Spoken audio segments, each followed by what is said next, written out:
오늘 말씀 한번 보도록 하겠습니다. 오늘 말씀은 마태복음 2장 1절에서 12절 보도록 하겠습니다. 우리가 계속해서 아기 예수의 탄생을 준비했던 사람들, 예비했던 사람들에 대한 말씀을 나누고 있는데요. 우리가 마태복음 2장 1절에서 12절 우리 함께 한 절씩 교독하도록 하겠습니다. 헤롯 왕 때에 예수께서 유대 베들레헴에서 나심에 동방으로부터 박사들이 예루살렘에 이르러 말하되 유대인의 왕으로 나시니가 어디에 계시냐? 우리가 동방에서 그의 별을 보고 그에게 경배하러 왔노라. 헤롯 왕과 온 예루살렘이 듣고 소동한지라. 왕의 모든 대제사장과 백성의 서기관들을 모아 그리스도가 어디에서 나겠느냐 물으니 이르되 유대 베들레헴이오니 이는 선지자로 이렇게 기록된 바 또 유대 땅 베들레헴아 너는 유대 고을 중에서 가장 작지 아니하도다. 내게서 한 다스리는 자가 나와서 내 백성 이스라엘의 목자가 되리라. 이에 헤롯이 가만히 박사들을 불러 별이 나타난 때를 자세히 묻고 베들레헴으로부터 가서 아기에게 대하여 자세히 알아보고 찾거든 내게 고하여 나도 가서 그에게 경배하게 하라. 박사들이 왕의 말을 듣고 갈새 동방에서 보던 그 별이 문득 앞서 인도하여 가다가 아기 있는 곳 위에 머물러 서 있는지라. 그들이 별을 보고 매우 크게 기뻐하더라. 집에 들어가 아기와 그의 어머니 마리아가 함께 있는 것을 보고 엎드려 아기께 경배하고 보배함을 열어 황금과 유향과 모략을 예배로 드리니라. 꿈에 아멘. 2022년이요. 여러분 아직 2달밖에 안 남았습니다. 아니 2주밖에 안 남았습니다. 그렇죠? 이 2주 동안 어떻게 보낼까 그런 생각 여러분들 하실 것 같아요. 제가 2022년 2주 남았다라는 문구를 가지고 구글에서 한번 서치를 해봤습니다. 그랬더니 이런 내용이 나오더라고요. 2022년 아직 2주 더 남아 있다. 그렇죠? 2주면 역사를 바꿀 수도 있고 우리 2022년을 뒤돌아보고 새로운 한 해를 또 준비할 수 있는 그런 시간도 되잖아요. 충분히. 또 하나는 이런 문구가 나오더라고요. 2주 남은 성탄절. 그래서 성탄절? 봤더니 인터넷 쇼핑 이런 것들이 있다. 뭐 이런 광고 내용들이 나오더라고요. 또 하나는 설교 제목이 하나 나왔어요. 나에게 남은 시간이 2주밖에 남지 않았다면 좀 무겁죠. 그렇죠? 2주밖에 남지 않았다면 나는 무엇을 할 것인가. 뭐 이런 주제로 아마 설교를 하시는 것 같습니다. 인간이 오랜 역사 중에 많은 것들을 이제 깨닫고 이해하고 또 인정하고 뭐 이런 것들이 계속해서 있었던 것 같아요. 그 중에서 우리가 빼놓을 수 없는 우리 인생을 어떻게 보면 크게 영향을 주는 것 중에 하나가 뭐냐면 우리 인생은 유한하다라는 거죠. 영원하지 않다라는 것입니다. 끝이 있다라는 것이죠. 우리가 무엇인가가 유한하다라는 것을 깨달는 순간 우리는 그것의 소중함을 우리가 다시 한번 생각해 보게 됩니다. 그렇죠? 이게 이렇게 소중한 거였구나라는 걸 다시 한번 깨닫고 어떻게 하면 이것을 가치 있게 우리가 사용할 수 있을까라는 것들에 대한 고민을 하고 생각을 하게 되는 것이죠. 돈도 그렇고 그렇죠? 우리의 인생도 그렇습니다. 이 유한한 이것을 내가 어떻게 잘 가치 있게 살 것인가라는 그런 생각을 해보게 됩니다. 연말이 주는 의미가 그런 의미가 있는 것 같아요. 우리가 어떻게 보면 연말이라는 게 그냥 시간적으로 보면 그냥 평범한 시간의 흐름이잖아요. 그런데 2022년의 마지막 부분, 2023년에 시작하는 부분 이런 시간이라는 것이 어떻게 보면 우리의 삶의 한 부분을 매듭을 짓는 정리하는 준비하는 그런 시간이 되어가는 것 같습니다. 우리가 이제 갈대와 대나무의 차이가 무엇이냐라는 이야기를 할 때 이렇게 대롱으로 이렇게 자라는 거잖아요. 나무와는 다르게 그 안에 비어 있는 그렇게 자랍니다. 차이는 이런 거죠. 갈대는 그냥 계속해서 자랍니다.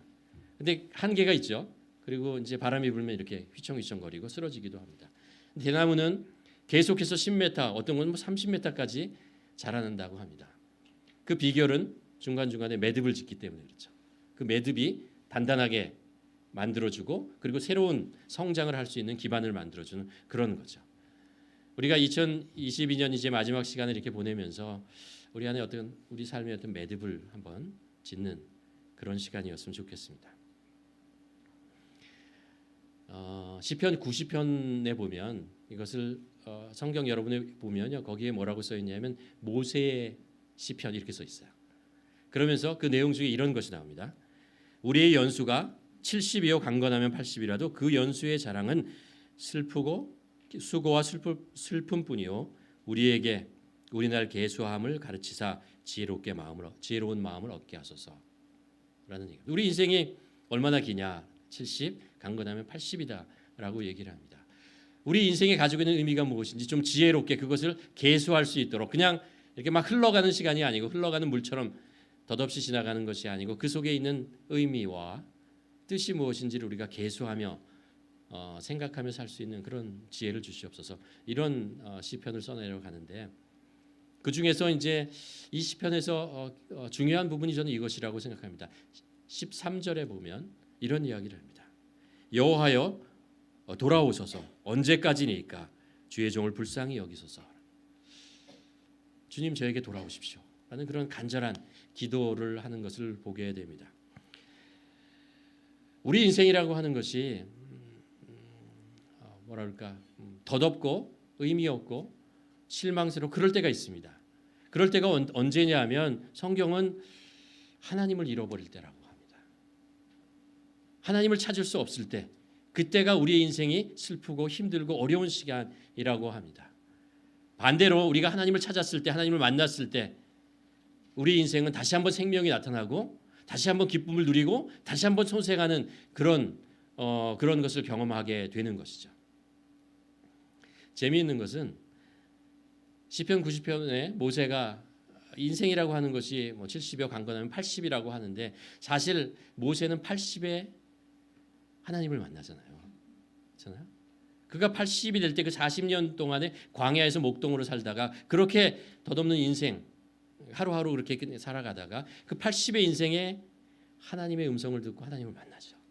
그리고 그 인생이 새롭게 태어나는 것처럼 변해가는 것을 볼 수 있습니다. 하나님께 순종하며 하나님의 뜻에 따라서 나아가면서 이집트에 가서 이스라엘 백성들을 구원하는 일, 광야에서 그들을 계속해서 약속의 땅으로 인도하는 이런 일들을 하게 되는 것입니다.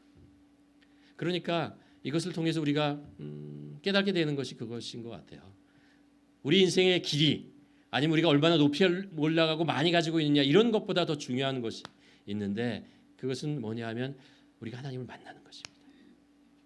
우리의 경배의 대상이고 의지의 대상이신 하나님, 그분을 우리가 만나고 그분의 뜻에 따라서 살아갈 때 우리 인생은 크게 변한다라는 것을 우리가 알게 되는 것이죠. 오늘 본문으로 가면 있잖아요. 예수님의 아기 예수의 탄생을 예비했던 사람, 우리가 사가랴 제사장, 그렇죠?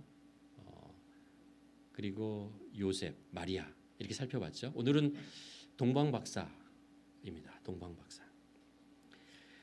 그들은 동쪽에 있는 어떤 나라, 아마 페르시아나 아니면 바벨론 그 동쪽에 있던 그런 사람들이었던 것 같아요. 그들이 이제 오랜 몇 달 동안의 이제 여행을 거쳐서 유대 땅으로 옵니다. 그렇죠? 걸어서 아니면 막 낙타를 타고 이 유대 땅에 오는데 질문은 이것이죠. 왜 그 먼 길을 왔느냐라는 것입니다. 무엇을 찾아서 그들은 이 길을 왔는가라는 것입니다. 오늘 본문의 말씀을 잠시 간단하게 요약하면 이렇죠. 처음에 시작할 때 헤롯 왕 때에라고 시작을 합니다. 헤롯 왕이 그 땅을 유대 땅을 지배하고 통치하는 왕으로 있을 때라고 하는 것이죠. 근데 사실 헤롯은 왕이지만 왕이 아니에요. 사실 반쪽 왕이었습니다. 그 땅을 지배하고 통치하는 것은 사실 로마의 황제였습니다. 다만 헤롯은 그 로마 황제의 윤호를 얻어서 그 땅을 통치하는 반쪽짜리 왕이죠. 그렇죠? 실제로 그 땅을 지배하고 있었던 통치하는 실제적인 권력을 가지고 있던 사람은 누구냐 하면 로마의 황제가 파견했던 총독이었습니다. 총독이 실제적인 힘을 가지고 있고 한정된 권한을 가지고 그 땅을 왕으로서의 어떤 이름을 가지고 있었던 사람은 바로 헤롯이었습니다. 헤롯은 그 자기의 왕의 권력을 얻기 위해서 굉장히 많이 노력했던 사람이에요. 그것을 지켜내기 위해서 할 수 있는 모든 것을 했던 그런 사람입니다. 실제로 왕도 아닌데 말이죠. 그 자리를 지키고 그 자리를 유지하기 위해서 정말 엄청난 일들을, 잔인한 일들을 했던 사람이라는 것을 알 수 있습니다. 그때에 동방에 있잖아요. 동방에서 박사들이 유대 땅으로 찾아오는 것이죠. 그들이 큰 별이 유대 땅에 떠 있는 것을 보고 그것을 찾아서 계속해서 별을 따라서 이렇게 오게 됩니다. 성경은 아마 이 사람들이 점성술가였을 것이라고 생각합니다. 지금은 점성술 그러면 미신 뭐 이렇게 생각을 하지만 그 당시에는 점성술을 하는 사람들은 굉장히 지식이 있고 공부를 많이 하고 사회에 큰 영향을 주고 있던 사람들이었습니다. 우리가 다니엘서를 보면 알지만 바벨론에 있던 다니엘이요, 사실 그가 배웠던 학문 중에 점성술이라는 것도 있었어요. 그 당시에는 굉장히 중요했던 학문이죠. 천체의 그 별자리와 천체의 흐름을 보고 우리가 살고 있는 이 땅에서 일어나는 일들을 예측하고 설명하려고 했던 것이 바로 점성술이라는 거죠. 그것이 잘못 나가면 이제 미신처럼 나가지만 그것이 좀 더 과학적으로 나갔을 때는 천문학에 영향을 주는 그런 것들을 했던 것이죠. 그들이 이제 유대 땅에 큰 별이 있는 것을 보고 저 땅에 유대의 왕이 태어났다, 특별한 사람이 태어났다라는 것을 기대하면서 그 땅에 옵니다. 그들이 이제 유대 땅에 왔을 때 어디에 갔을까요? 여러분 같으면 어디를 가시겠습니까? 당연히 왕이 있는 곳으로 가겠죠. 유대의 왕이 태어났다 그러니까 천년의 고도였던 예루살렘으로 갑니다. 그리고 그곳에 있던 왕궁으로 가서 헤롯을 찾아가는 것이죠. 그리고 물어봅니다. 유대의 왕으로 나시니가 어디냐? 어디 계시냐? 동방에서 그 별을 보고 그에게 경배하러 왔다라는 이야기입니다. 이야기를 듣고 헤롯 왕이 당황을 해요. 왜냐하면 나는 자식을 낳지 않았는데 근래에 누가 왕으로 태어난다는 거야. 그 두려움, 황당함 이 속에 놓이는 거죠. 그래서 이거 어떻게 하냐면요, 그가 믿을 수 있는 사람들을 부릅니다. 이것을 해석할 수 있는 사람들을 부르죠. 그 종교 지도자였던 대제사장, 그리고 성경에 정통하였던 서기관들을 부릅니다. 그리고 질문을 해요. 성경에 어디에 유대의 왕이 태어났다고 돼 있느냐라는 질문을 하고 그때 이들이 그것을 찾아냅니다. 미가서 5장 2절에 보면 베들레헴의 작은 마을에 그곳에서 유대의 왕이 태어난다. 다윗의 왕위를 이룰 자가 태어난다. 이것을 알게 되죠. 여기서 이상한 일이 발생해요.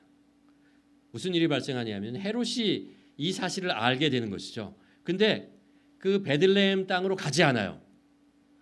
헤롯이 어떤 사람이냐 하면요, 자기의 왕위를 지키기 위해서 자기의 아내를 죽이고 아내의 오빠를 죽이고 어머니를 죽이고 할머니를 죽였던 사람이에요. 근데 지금 자기의 자식이 아닌 어떤 존재가 지금 베들레헴에서 태어났다고 하는데 그곳에 가지 않는 거예요. 그리고 오히려 동방 박사들에게 뭐라고 얘기를 하냐면 가서 그 아이를 찾아보고 그곳에 있으면 나에게 알려달라. 그러면 나도 경배하러 가겠다. 경배가 무슨 유대의 왕으로 태어났으니까 경배하겠다라고 얘기합니다. 이거 거짓말이에요. 거짓말이에요. 전혀 그럴 생각이 없었습니다. 헤롯은요 철저하게 반쪽짜리였어요. 그가 태생적으로도 유대인의 피를 반쪽, 그리고 에돔 지방의 피를 반쪽, 그리고 태어났습니다. 왕이 되어서도요 반쪽이었어요. 한쪽으로 봐는 왕이지만 한쪽으로 봐서는 통치를 받아야 되는 그런 존재였습니다. 신앙도 마찬가지예요. 반쪽이에요. 한쪽은 유대인으로서 여호와 하나님을 섬기는 것처럼 하지만 사실은 세상에 자신의 권력과 자신의 힘과 자신의 가치를 숭배하고 그것을 원했던 사람. 그에게 진정으로 하나님이 보내주신 메시아 유다의 왕이 태어났을 때 그는 똑같이 반쪽으로 행동을 해요. 거기에 가서 경배하지 않고 머뭇거리면서 저가 나에게 경쟁자야? 내가 저를 죽여야 되나? 이런 생각을 하면서 자기가 가지고 있는 권력과 힘과 이런 것들을 유지하려고 하는 것이죠. 헤롯 왕은 자기 스스로가 경배의 대상이 되기를 원했습니다. 근데 이거요, 가만 우리 속에 우리 자신을 돌아보면 우리 안에도 그런 마음이 있어요. 나 스스로가 경배의 대상이 되고 싶은 사람들로부터, 세상으로부터 그런 존재가 되고 싶어하는 그런 마음, 그런 욕심들이 다 있는 것이죠. 우리가 그런 생각을 가지고 있고 그런 마음을 가지고 있을 때 우리는 진정한 예배자가 될 수가 없어요. 내 스스로가 예배자 되기를 바라는 마음이 있기 때문에 그렇죠. 헤로드 왕이 바로 그런 사람이었습니다. 또 하나 오늘 본문에 보면요, 하나님을 아기 예수의 탄생을 경배하러 가지 않은 사람이 있어요. 누구냐 하면 대제사장과 서기관이었습니다. 유대의 왕이 태어날 곳이 어디인 줄 알았던 그들이 있잖아요. 베들레헴이라는 것을 알았음에도 불구하고 그들은 그곳에 가지 않아요. 그곳에 태어난 아기를 찾으러 가지도 않고 경배할 마음도 없었습니다. 왜 이들은 그들이 가지 않았을까라는 질문을 하지 않을 수가 없어요. 이런 것 같아요. 지식과 진심은 다르다. 아는 것과 그곳에 자기의 마음을 들이고 믿는 것은, 순종하는 것은 다르다라는 것을 깨닫게 됩니다. 내가 하나님을 알고 하나님이 어떤 분이, 예수 그리스도가 어떤 분인가 알아요. 그분이 능력의 하나님이라는 것을 알더라도 내가 그분을 인정하고 내 삶을 드리는 것은 다 별개의 문제일 수 있다는 것입니다. 진정으로 내가 그분이 하나님의 아들이고 진정한 하나님이라고 하면 그분을 의지하고 믿고 경배해야 되는데 그렇지 않을 수도 있다는 거예요. 그러면 내가 지금 몸이 와서 이곳에 와서 하나님을 찬양하는 노래를 하고 경배를 하더라도 내가 실제로 내 중심에서는 하나님을 경배하지 않을 수도 있다라는 그런 질문을 하게 되는 것입니다. 또 하나, 그렇다면 이들은 지금까지 누구를 경배하고 누구를 예배하고 누구에게 제사를 드리고 살았다는 것입니까?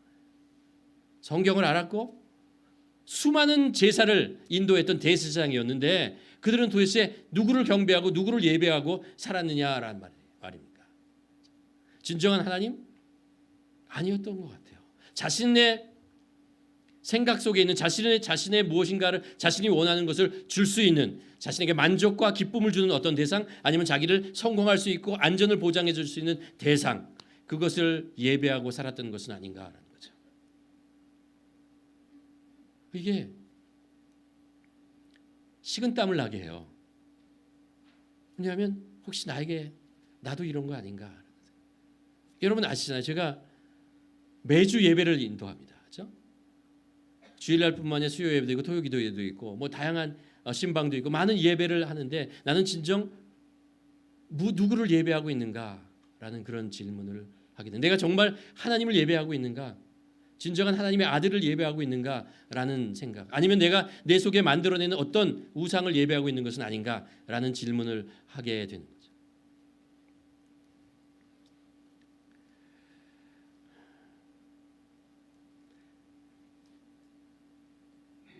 오늘 이들의 행동을 보면서 많은 질문을 하게 되는데 결국 동방에서 온 이 박사들은요, 예수님을 찾아가고 경배를 해요. 찾아가요. 그래서 예루살렘 나와서 베들레헴으로 가고 그곳에 가서 아기를 찾아 별을 보면서 아기를 찾고 거기에 가서 경배를 합니다. 마태복음 2장 11절에 보면 집에 들어가 아기와 그의 어머니 마리아가 함께 있는 것을 보고 엎드려 아기께 경배하고 보배함을 열어 황금과 유황과 모략을 제물로 드렸더라. 아기 예수의 탄생을 보고 그 앞에 가서 경배하며 자신이 가져온 그 보화들을 드렸던 것을 볼 수 있잖아요. 오늘 이 동방 박사의 모습을 보면서요, 아기 예수의 탄생이 정말 어떤 의미를 가지고 있는가 중요한 거 하나를 다시 한번 우리가 깨닫게 됩니다. 그게 뭐냐 하면요, 아기 예수가 이 땅에 태어났다라는 것은요, 우리의 경배를 받으실 하나님께서 이 땅에 오셨다는 뜻이에요. 그리고 우리가 진정으로 경배하고 예배하고 의지할 수 있는 그 대상을 우리가 만났다라는 거예요. 만났다는 거예요. 여러분, 우리 인간의 역사를 보면 그렇잖아요. 우리 인간의 역사라는 것은 우리가 정말 의지할 수 있고 우리 인생을 맡길 수 있고 그럴 대상을 찾아서 헤매고 다니는 게 우리의 인생이 아닌가라는 생각을 하게 됩니다. 성경에 보면 하나님을 떠난 인간이 두 우상을 향해서 계속해서 경배를 해요. 하나는 진짜 우상잖아요. 우상을 만든, 아니면 인간잖아요. 인간을 의지하며 인간을 경배하며 살아가는 모습을 봅니다. 이스라엘 백성들이요, 그 주위에 있는 그 많은 우상들을 섬기게 되잖아요. 이집트에 가면은 태양신을 섬기고, 가나안 땅에 가면 바알신을 섬기고, 바벨론에 가면 바벨론의 신을 섬기고, 그러면서 계속해서 자기의 삶을 의지하고 드릴 수 있는 그 대상, 맡길 수 있는 대상이잖아요. 이 세상이 험하니까, 의지할 곳이 없으니까 무엇인가에 의지하고 드리려고 하는 그런 일들을 계속 반복해서 하는 것을 보게 됩니다. 그러다가 그 우상이 자기가 원하는 것을 충분히 공급해 주지 못한다고 생각했, 자기를 지켜주지 못한다고 생각했을 때 세상에 있는 왕들을 의지합니다. 세상의 권력을 의지합니다. 이집트의 바알을 의지하고, 가나안 땅의 누군가를 의지하고, 아시리아 왕을 의지하고, 바벨론의 왕을 의지하며 살아갑니다. 계속해서 그런 식으로 무엇인가 자기의 삶을 드릴 수 있는, 그래서 그 안에 머리 숙이면 내가 원하는 건, 내가 바라는 것을 줄 수 있는 그 대상을 끊임없이 쫓아다니는, 그것이 인간의 모습이죠. 지금 현대에 와서 그렇지 않을지라도, 그런 식으로 우상을 섬기지 않을지라도 여전히 우리들은 만몬신, 돈이라고 하는 우상을 계속해서 만들어가고, 권력이라는 우상을 계속해서 만들어가고, 쾌락이라는 우상을 만들어가는 것을 볼 수 있습니다. 또 인간의 지성이 우리들의 삶을 지켜주고 우리들의 삶을 보장해 줄 것, 우리 인생을, 우리 인류의 미래를 보장해 줄 것이다 라고 생각을 믿으면서 지성과 지식과 이런 것에 우리의 삶을 모두 다 드리며 살아가고 있는 그런 모습이잖아요. 과연 그것이 우리의 예배를 받을 만한 대상인가라는 질문을 하며, 아니라는 것을 속으로 알고 있지만 그래도 세상에 더 의지할 것이 없기 때문에 그것이라도 의지하고 우리가 살아야겠다라는 그런 생각을, 그것을 쫓아가는 그런 것이 인간의 모습이 아닌가라는 생각을 하게 됩니다. 여러분, 우리는 알아요. 그것을 의지하고 숭배하고 있지만 그것이 결국 우리의 예배의 대상이 되지 못한다는 것을 압니다. 그럴 만한 능력도 없고, 우리 인간을 창조하지 않았고, 그것이 일시적인 능력이라는 것, 잠시 있다가 있는 권력이고 힘이고 그런 것이라는 것을 우리가 압니다. 그러니까 우리의 예배의 대상이 아니죠.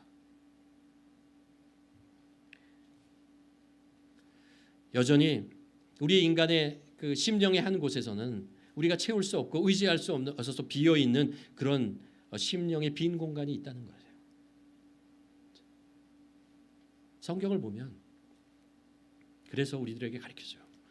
구약을 가만히 읽어보면요, 그것에 많은 하나님의 목소리가 들려요. 하나님의 백성들을 향한 계속해서 끊임없는 하나의 목소리가 일관되게 들려오는 목소리가 있어요. 또 그것이 선지서에 보면 선지자를 통해서 구체적으로 우리들에게 분명하게 명확하게 들려오는 소리가, 하나님의 음성이 하나 있어요. 그게 뭐냐면 여호와께 돌아오라, 여호와께 돌아가자라는 것입니다. 결국 인간은 하나님께 돌아가야 한다는 것입니다. 하나님이 이 땅, 하나님을 의지하고 하나님을 우리가 경배할 대상이라는 것입니다. 세상의 유일한 대상이고 세상의 어떤 그것을 채워줄 수 없다는 것입니다. 결국 하나님께 돌아가라는 거예요. 구약의 메시지를 하나로 정리하면 그래요. 여호와께 돌아가야 한다는 것입니다. 하나님께 돌아가야 한다는 것입니다. 결국 인간은 하나님께 돌아가고 들어갈 때 우리가 참 평안과 참 만족과 참 기쁨을 누릴 수 있고, 우리의 두려움과 걱정을 이겨낼 수 있어요. 우리가 그분을 기쁨으로 예배하고 찬양할 수 있는 것입니다. 예수 그리스도께서 이 땅에 오셨다라는 것은 우리가 그렇게 바라고 고대하던 그 하나님께서 이 땅에 오셨다라는 것입니다. 인간의 모습을 보고 이 땅에 오셔서 우리들에게 하나님이 누구신지를 보여주셨다라는 것입니다. 예수 그리스도께서 십자가에 못 박혀 돌아가시기 전에 제자들을 만나잖아요. 제자들에게 내가 이제 예루살렘에 가면 핍박을 받고 십자가에 못 박혀 죽고 부활할 것이다 라는 이야기를 합니다. 그 중에 예수님의 제자 중에 하나가 질문을 하죠. 주님, 하나님을 우리에게 보여주시옵소서 라고 얘기합니다. 그때 예수님께서 뭐라고 말씀하시죠? 나를 본 자는 아버지를 보았다라고 얘기합니다. 예수 그리스도께서 이 땅에 오셨다는 것은 하나님을 우리에게 보여주시는 것입니다. 무슨 뜻이에요? 우리가 진정으로 예배할 수 있는 대상을 우리가 얻었다라는 것입니다. 만났다라는 것입니다. 우리 인생이 더 이상 다른 것들, 이상한 것들, 그런 것들을 계속 찾아서 예배하고 숭배하려고 절하며 무릎 꿇을 필요가 없다는 것입니다. 그것을 의지하고 그것에 무엇을 얻으려고 우리의 삶을 드릴 필요가 없다는 것입니다. 우리의 이 소중한 시간들, 우리의 소중한 물질들, 우리의 삶을 드릴 필요가 없다는 것입니다. 진정한 우리의 삶을 드릴 분은 하나님 한 분, 그밖에 없다는 것입니다. 우리에게 예수 그리스도가 이 땅에 오셨다는 것은 그 실체를 우리에게 보여주는 거죠. 그래서 우리는 아까 찬양처럼 기뻐하고 감사하고 우리가 그동안 그렇게 바랐던 그렇게 원했던 그 하나님께서 이 땅에 오셨다라는 놀라운 사건을 우리에게 보여주는 것입니다. 여기서 우리가 한 가지 더 질문을 하면 과연 누가 하나님을 예배하고 진정으로 예배하게 되는가라는 것입니다. 우리가 창세기 4장에 보면 전에도 나눴던 말씀인데요. 아담과 하와가 죄를 짓고 가인이 아벨을 죽이고 에덴 동산에서 쫓겨나잖아요. 근데 에덴 동산에서 쫓겨나는 에덴이라는 낙원에서부터 쫓겨나는 것 그것보다 더 큰 사건이 있어요. 그것 뭐냐면 하나님을 잃어버려요. 하나님으로부터 멀어지는 것이었습니다. 그리고 하나님으로부터 멀어진 인생에 대한 이야기를 가인의 후예를 통해서 쭉 설명해 가죠. 그래서 4장 마지막에 가면 아담과 하와가 아이를 하나 더 낳아요. 그 이름이 셋이라고 그랬잖아요. 셋. 그리고 그가 아들을 낳았을 때 그 이름을 에노스라고 한다 그랬죠. 에노스의 뜻은 연약하다, 흙이다, 유한하다라는 뜻입니다. 그리고 나서 에노스를 낳고 나서 셋이 어떻게 한다고요? 비로소 그때의 사람들이 여호와 하나님을 다시 찾고 예배하게 되었다라고 설명되어 있습니다. 우리 인간이 하나님을 다시 찾고 예배하게 되는 것은 뭐예요? 우리 인간이 어떤 존재라는 것을 깨닫기 때문에 그래요. 우리의 연약함, 하나님을 떠난 우리 인간의 모습, 하나님 없는 인간, 과연 무엇을 경배하고 무엇을 우상화하면서 살아가는 것인가라는 것을 깨달았던 인간의 연약함과 부족함과 모자람을 정말 뼈저리게 느꼈던 사람들 많이 결국 하나님을 다시 찾고 하나님께 돌아가더라라는 거죠. 그러니까 때때로 우리가 낮은 자리로 내려가는 것 괜찮아요. 그럴 때 우리는 진정으로 우리의 인간의 연약함을 깨닫고 나의 연약함을 깨닫고 내가 다시 하나님께 돌아가야겠구나. 하나님께 더 가까이 가야겠구나. 그분이 나의 유일한 예배의 대상이구나라는 것을 뼈저리게 깨닫게 되는 거죠. 또 하나 우리가 하나님을 예배하면서 우리는 하나님의 능력을 경험할 수 있어요. 우리가 성경에 보면 믿음의 후손들에 대한 이야기가 나오잖아요. 그중에 믿음의 가게 나옵니다. 어디냐면 여러분 잘 아시는데 아브라함, 이삭, 야곱, 요셉 있잖아요. 대단한 사람들 아니에요? 대단한 사람. 근데 이들의 얘기가 쭉 성경을 읽어보면 창세기를 읽어보면 그들의 얘기 속에 계속해서 하나님에 대한 이야기가 나오는데요. 하나님을 어떻게 표현하냐면 엘샤다이의 하나님이라고 얘기합니다. 전능의 하나님이다라고 얘기합니다. 예를 들면 창세기 28장에 보면 전능의 하나님께서 너희 후손들을 축복하시고 지켜주시고 뭐 이런 이야기를 계속해서 하고 있는 것을 볼 수 있습니다. 여러분 아브라함은요 사실 가만 보면요 대단한 사람이 될 수 있는 여건이 안 돼요. 능력이 안 돼요. 아브라함은 누구입니까?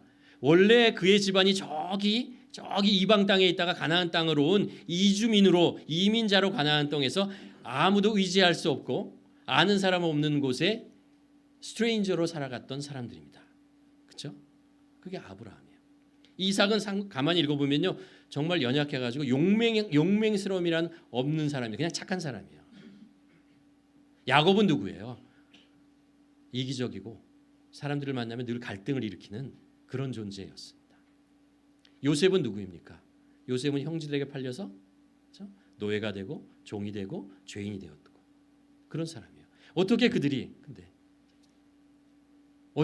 아브라함이 믿음의 조상이 되고 야곱이요 이스라엘 지파의 아버지가 되고 요셉이 이집트의 총리가 됩니까? 하나님께서 능력을 보여주셨기 때문이죠. 하나님이 도와주셨기 때문이고 하나님이 그 자리에 올려주셨기 때문에 그렇습니다. 그러면 하나님은 왜 그들에게 하나님의 능력을 나타내고 엘샤다이의 하나님인 것을 그들에게 인생을 속에서 계속해서 그의 자손들을 통해서 나타내시는 것입니까? 왜냐고요?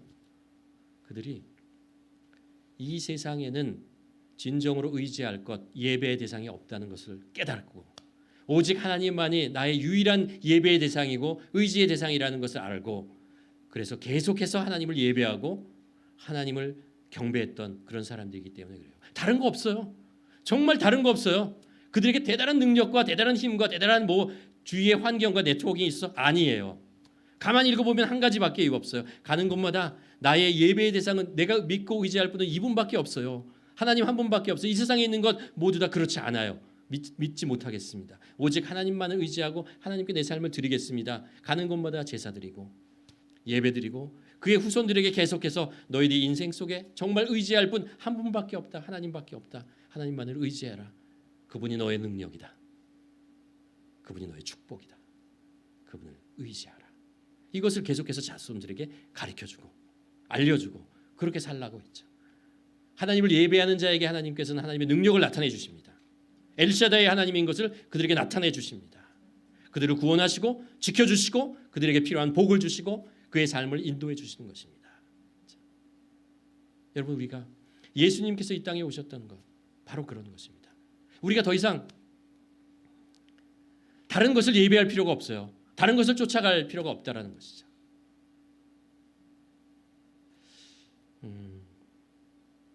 인생이 무엇이냐라는 질문을 철학적인 질문 아니고 성경적인 질문을 해보면 이렇게 정의할 수 있을 것 같아요. 인생이라고 하는 것은 자기의 삶을 의지하고 맡길 대상을 찾아가는 여정이다. 왜 세상 사람들이 인생을 나그네 길이라고 얘기할까요? 정처 없이 떠돌아다니는 인생이랄까 할까요? 왜요? 나의 인생을 맡기고 의지할 만한 그런 것이 없다라는 거죠. 여긴가 봐라고 갔는데 알고 보니까 거기가 아니에요. 그래서 다른 데로 가야 돼요. 이 사람인가 보다 했더니 이 사람도 아니에요. 잠시. 이건가 보다라고 그것에 머리를 숙였는데 나중에 보니까 아니에요. 그러니까 정처 없이 떠돌아보는 인생이 그것이 바로 인생인 것이죠.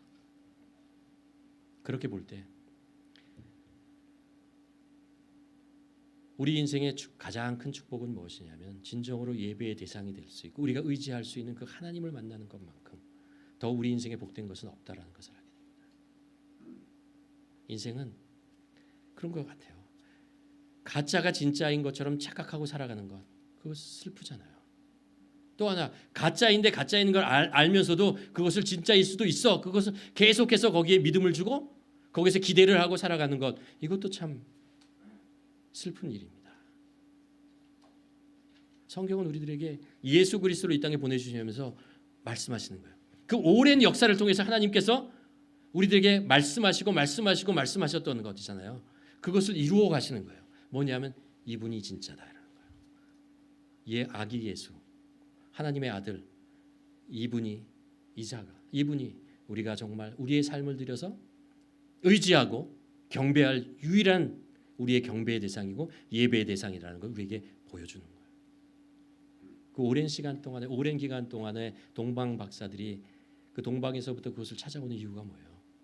그의 인생 속에도 경배의 대상을 찾고 싶어서 그랬던 거 아니겠어요? 진정으로 경배할 그 대상을 찾기 위해서 그 별을 보고 찾아왔고 그 보는 순간 그에게 뭐를 했어요? 무릎을 꿇었어요. 경배했어요.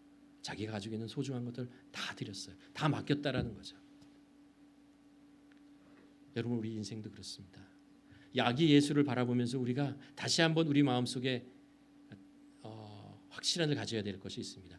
이분이 우리의 예배를 받으실 마땅한 분입니다. 이분이 우리의 예배의 유일한 대상입니다. 이분이 우리의 삶을 드리고 우리의 모든 것을 맡겨도 아깝지 않고 그리고 우리가 기쁨으로 살아갈 수 있는 유일한 분입니다. 여러분, 이 성탄을 준비하는 이 기간에 예수 그리스도 그분이 우리 유일한 예배의 대상이, 우리는 그분을 찾았다. 우리는 그분을 예배하고 있다. 이 기쁨과 이 감사가 충만한 이 시간 되기를 주님의 이름으로 간절히 축원합니다. 기도하시겠습니다. 이 시간 우리 함께 기도했으면 좋겠습니다. 나는 지금까지 무엇을 찾으며 무엇을 의지의 대상을 찾으며 살아가고 있습니까? 혹시 좋아 보이지만 사실 우리의 경배의 대상이 될 수 없는 그것을 내가 얻고 의지하려고 그러고 인생을 여기저기 나그네처럼 살아오진 않았습니까? 이 시간 돌아보며 하나님께서 우리에게 말씀해 주십니다. 성경이 우리에게 말씀하십니다. 아기 예수로 베들레헴에 태어난 이분이 우리가 진정으로 의지하고 경배하고 우리의 삶을 드릴 유일한 분입니다. 이 시간 기도하면서 고백했으면 좋겠습니다. 우리가 평생 예수 그리스도를 경배하며 의지하며 그분의 인도하심을 따라 살아갈 수 있는 저희들 되게 하여 주시옵소서. 한번 기도하며 나아가길 원합니다.